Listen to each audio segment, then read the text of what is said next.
The silver spoon slipped from the old woman's trembling fingers and struck the floor with a sharp metallic sound.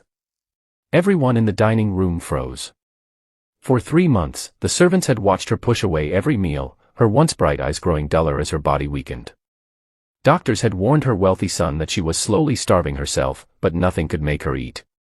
Then, on a rainy Tuesday evening, a newly hired cook placed a simple plate of dinner in front of her, and something happened that no one in that mansion had witnessed in months.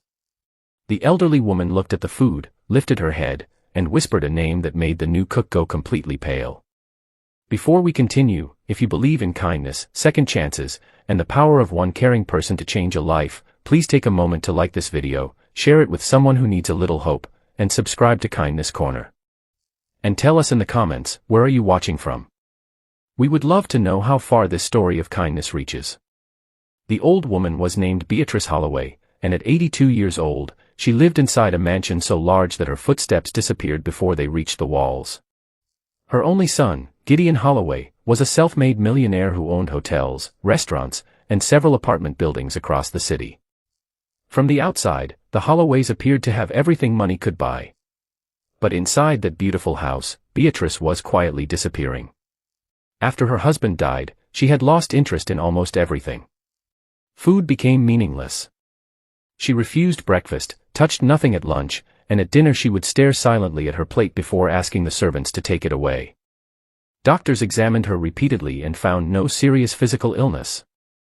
They told Gideon that his mother needed something medicine could not prescribe, a reason to want tomorrow. Gideon tried everything. He hired private nurses, brought in expensive chefs, ordered meals from famous restaurants, and even flew in a nutrition specialist from another state. Nothing worked. Every untouched plate seemed to break his heart a little more. Yet Gideon was rarely home. His business demanded long hours, and somewhere along the way, he had convinced himself that providing everything financially was the same as being present. He loved his mother deeply, but he had forgotten the simple things she had once given him freely: time, patience, and the feeling that someone was listening. Then came Maribel Cruz, a 46-year-old woman who had recently been hired as the household cook. Unlike the previous chefs, Maribel did not begin by asking what expensive ingredients Beatrice preferred. She quietly watched her. On her first morning, she noticed an old photograph beside Beatrice's chair. It showed a younger Beatrice standing beside a small kitchen table, holding a bowl of soup while a little boy smiled beside her. Maribel recognized something in the photograph that the others had missed. Beatrice was not smiling because of the food. She was smiling because she had made it for someone she loved. That evening, Maribel ignored the mansion's expensive kitchen and prepared something simple. She made chicken soup with carrots, potatoes, celery, and a little rosemary. She baked soft bread and spread butter across the top while it was still warm. Then she placed everything on a plain white plate and carried it to Beatrice herself. The old woman looked at the meal without interest. But Maribel did not pressure her. She simply sat nearby and began eating a small bowl herself.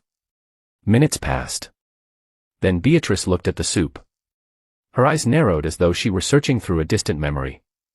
She lifted the spoon, took the smallest sip, and suddenly stopped breathing for a moment. Tears gathered in her eyes. She looked directly at Maribel and whispered, "How did you know?" Maribel lowered her eyes and explained that her grandmother had once cooked the same soup whenever someone in the family was sick or heartbroken. Beatrice stared at her for several seconds before taking another spoonful. Then another. By the time Gideon arrived home unexpectedly, his mother had eaten nearly half the bowl. He stood in the doorway, stunned. For the first time in months, Beatrice was eating. But the real surprise came when she reached for Maribel's hand.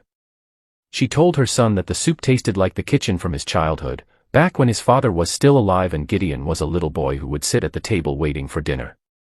She admitted that she had stopped eating because every meal reminded her that those days were gone. She wasn't hungry for food. She was hungry for the feeling of being needed again. Gideon sat beside his mother, tears running silently down his face. He finally understood what all his money had failed to teach him. His mother had never needed another luxury. She needed someone to sit beside her. From that night forward, Gideon changed. He began coming home earlier. He ate dinner with Beatrice instead of taking business calls at the table. Maribel continued cooking, but eventually the meals became something more than food. They became family rituals. Beatrice slowly regained her strength, began walking through the garden again, and even laughed more often. Months later, Gideon offered Maribel a generous raise and asked her what she wanted. She simply smiled and said she wanted the family to keep eating together. That answer stayed with him. Because Maribel had not saved Beatrice with expensive medicine or some miracle recipe. She had saved her with something far more powerful: attention, patience, and kindness. If this story touched your heart, please like the video, share it with someone who may need to hear this message, and subscribe to Kindness Corner for more stories that remind us that small acts of compassion can change everything.